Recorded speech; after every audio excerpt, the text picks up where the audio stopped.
All right, so the first big surprise of the night, Michael Penix goes 8th overall to Atlanta. And Atlanta, despite signing Kirk Cousins to that massive contract this offseason, now has a guy to sit behind him.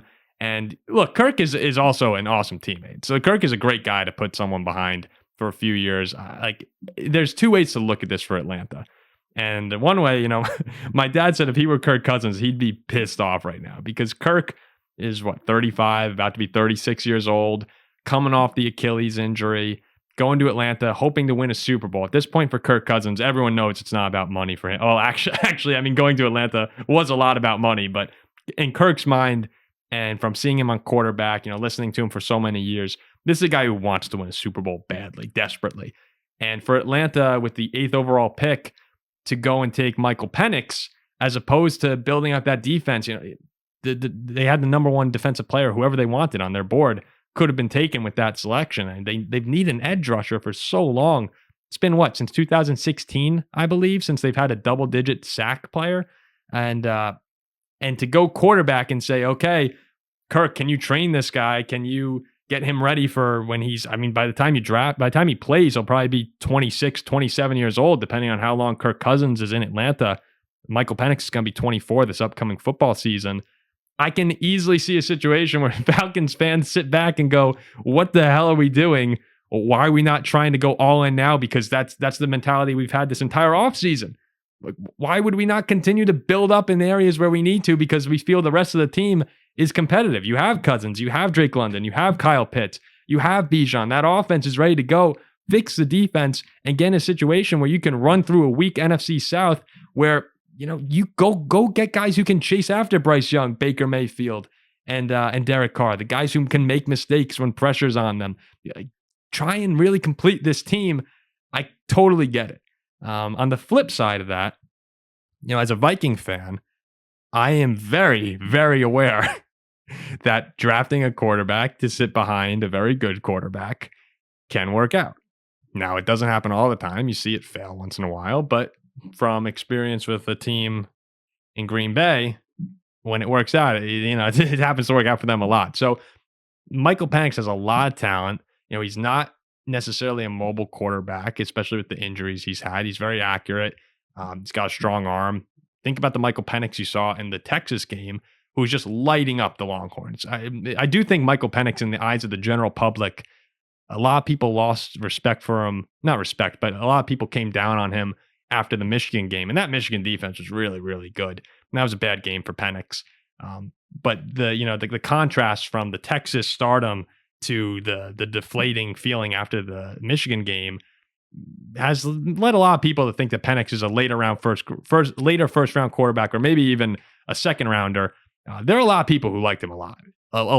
And clearly in Atlanta, they liked him enough to take him as a top 10 pick before JJ McCarthy, who people at one point were mocking in the top, or most of this process were mocking in the top 5. So to get a really talented quarterback who, was healthy all of last year. I know he's had injuries, but people seem to also forget that he played all of last season healthy and, finished as a Heisman finalist. This wasn't like Michael Penix was hobbling in to the NFL draft. He's coming off a great season in Washington where he took a team that, has generally not been super successful. I mean, they made one college football playoff, but he took them to the national championship game. So to get a really talented guy and have him be able to sit and learn behind Kirk, as in terms of building for the future, you call me crazy, but I actually kind of like the pick a little bit. I don't mind it that much. If Michael Penix in their eyes was worth this, then go for it. That's my opinion on quarterbacks, is if you have a guy you really, really like, you have to take him. It's a quarterback-driven league. I've said this for almost every single pick. You need a quarterback to be successful. I know they have Kirk Cousins, but Kirk is old, coming off an Achilles. If you liked Penix that much, sit him behind Kirk and let him learn. See how he could get better. We're in an age of quarterback play now where if guys aren't good right off the bat, they're immediately thrown to the curb. It's almost like, oh, all right, we draft someone, we have to start him immediately.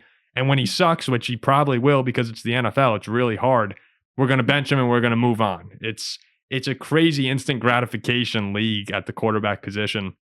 Most people, it seems like by Thanksgiving of year 2, is the time for evaluators and NFL GMs and everyone where they kind of make their decision. It seems like for fans, it's like week 5, week 6. If JJ McCarthy comes out and is horrible by week 6, people are gonna say pull him. So I don't mind getting a guy and giving him a chance to learn in a situation where there are a lot of really good playmakers in Atlanta too, young playmakers. So he's going to come in, Michael Penix, to a situation where Drake May, Kyle Pitts, Bijan are all probably in the prime of their careers or entering towards the middle of it. So I think he's in a good situation there in terms of the skill players. And, he could probably slide right in following Kirk's departure in a couple of years. Again, I still do understand the people who say, come on, guys, let's go draft someone and really, really build this team and finish it off. Because the NFC South, as I said, is so weak that if Atlanta shapes up their defense a little bit, they are clearly, to me, the favorite. I'm not really even considering the Panthers. The Saints, I don't think are all that good. The Bucks are the biggest threat to them. And so in some ways, yes, a little bit of a missed opportunity. Some weird picks for Atlanta. It's not like they've nailed the draft every single year with Pitts and Bijan. Like they take the guys they like. But I'm okay with this one, even though most people don't seem to be. When you like your guy, I'm cool with it. So we'll have to see what else happens here. But a lot of quarterbacks flying off the board already now with Caleb gone, Jaden, Drake May. Here we go, Penix. So still a long way to go in the draft, but a huge, shocking move for the Falcons. We'll be back with more reactions later.